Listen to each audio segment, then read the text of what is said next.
ಇವರು ಸ್ವದೇಶಿ ವಸ್ತುಗಳ ಬಳಕೆಗೆ ಜಾಗೃತಿ ಮೂಡಿಸಲು ಟೊಂಕ ಕಟ್ಟಿ ನಿಂತವರು. 900 ಕಿಲೋಮೀಟರ್ ಕ್ರಮಿಸಿದ ಸೈಕ್ಲಿಸ್ಟ್ ತಂಡ ಈಗ ಕರಾವಳಿಗೆ ಬಂದಿದೆ. ಇವರು ಯಾರು ಅನ್ಕೊಂಡ್ರ? ಈ ಸ್ಟೋರಿ ನೋಡಿ.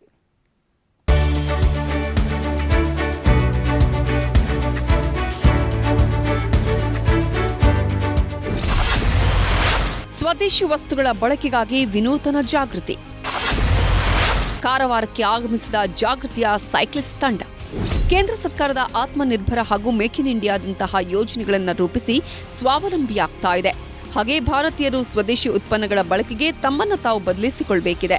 ಈ ಆಲೋಚನೆಯನ್ನ ಜನಮಾನಸದಲ್ಲಿ ಬಿತ್ತಲು ಸೇನೆಯ ನಿವೃತ್ತ ಅಧಿಕಾರಿಗಳು ರಾಜ್ಯಾದ್ಯಂತ ಸೈಕಲ್ ಜಾಥಾ ಹಮ್ಮಿಕೊಂಡಿದ್ದಾರೆ.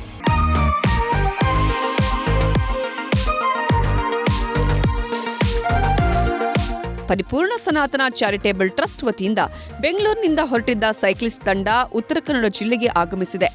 ಈ ಅಭಿಯಾನದಡಿ 30ಕ್ಕೂ ಹೆಚ್ಚು ಸೈಕಲ್ ಸವಾರರು 3600 ಕಿಲೋಮೀಟರ್ ಕ್ರಮಿಸುವ ಗುರಿ ಹೊಂದಿದ್ದಾರೆ. ಬೆಂಗಳೂರಿನಿಂದ ಹೊರಟು ಈಗಾಗಲೇ 900 ಕಿಲೋಮೀಟರ್ ಕ್ರಮಿಸಿದ ತಂಡವು ಕಾರವಾರಕ್ಕೆ ಎಂಟ್ರಿಯಾಗಿದೆ.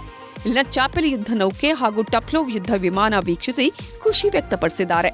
ಕರ್ನಾಟಕ ಸೈಕಲ್ ಜಾಥಾವನ್ನು ನಾವು ಕೈಗೊಂಡಿದ್ದೇವೆ. ಅದರ ಮುಖ್ಯ ಉದ್ದೇಶ ಸ್ವದೇಶಿ ಬಳಸಿ ದೇಶ ಬಳಸಿ ಅನ್ನೋದು. ಇದರದ 3 ಮುಖ್ಯ ಅಂಶಗಳು ಏನಂತ ಹೇಳಿದ್ರೆ, ನಮ್ಮ ಸ್ವದೇಶದಲ್ಲಿ ಉತ್ಪಾದನೆ ಆಗುವಂಥ ವಸ್ತುಗಳು ನಾವು ಉಪಯೋಗಿಸಬೇಕು. ಎರಡನೇದಾಗಿ ನಮ್ಮ ರೈತರು ಬೆಳೆಯುವಂಥ ಧಾನ್ಯಗಳು ತರಕಾರಿಗಳೆಲ್ಲ ತಗೊಳ್ಬೇಕು.